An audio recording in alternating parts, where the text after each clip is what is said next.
Hello, today is day 13 in our Advent stories, and today we're going to read about God's forever plan, the story of Jeremiah. And this is from Jeremiah 29, 1 through 14. Yesterday we talked about God's special messenger Elijah. He wasn't the only one God sent to give messages to his people. No, God sent prophet after prophet after prophet.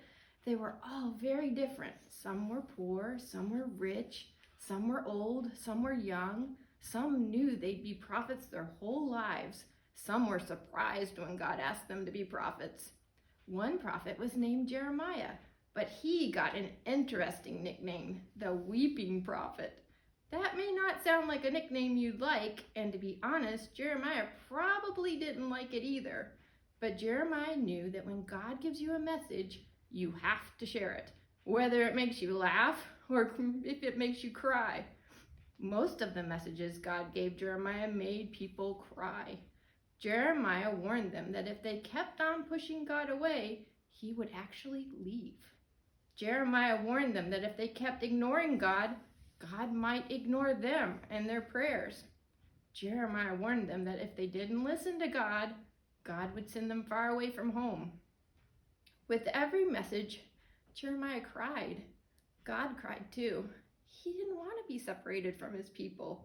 He didn't want to be sent away. He didn't want them to be sent away.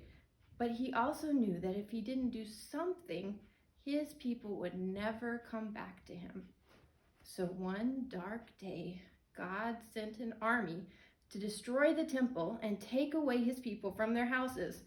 The poor, the rich, the old, the young, even the king. Even Jeremiah. Living so far from their homes and so far from each other, God's people began to realize that they were also far from God.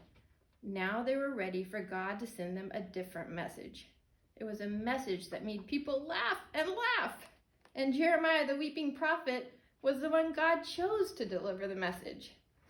This is the message Jeremiah sent. It was a letter from God himself. My children, you're far from home now and far from me. I've got bad news. I've got good news. And I've got better news. The bad news is that you're going to stay away for a long time. You won't come home this month, or this year, or even this decade. So you need to make yourself at home where you are. Build yourself a house, start a family, plant a garden. You'll need all of them. The good news is that, as odd as it sounds, I'm going to make something good while you're away. I'm going to make your neighbors, who don't look anything like you, turn to me. Because of the way you love them, people from many different nations will know me. But that's not all. The better news is that this won't last forever. Does it feel like you're all alone? Does it feel like my plans aren't working anymore? That's not the case. I'm still with you. And I still have a plan. Not just a today plan, but a tomorrow plan. In fact, it's a forever plan, and a good one too. It's a plan to take all the wrong and make it right, to take all the darkness and make it light. It's a plan to bring you back to me. Come back to me and I'll come back to you. And when you do, you'll remember what another prophet said, Emmanuel, which is a name that means God with us.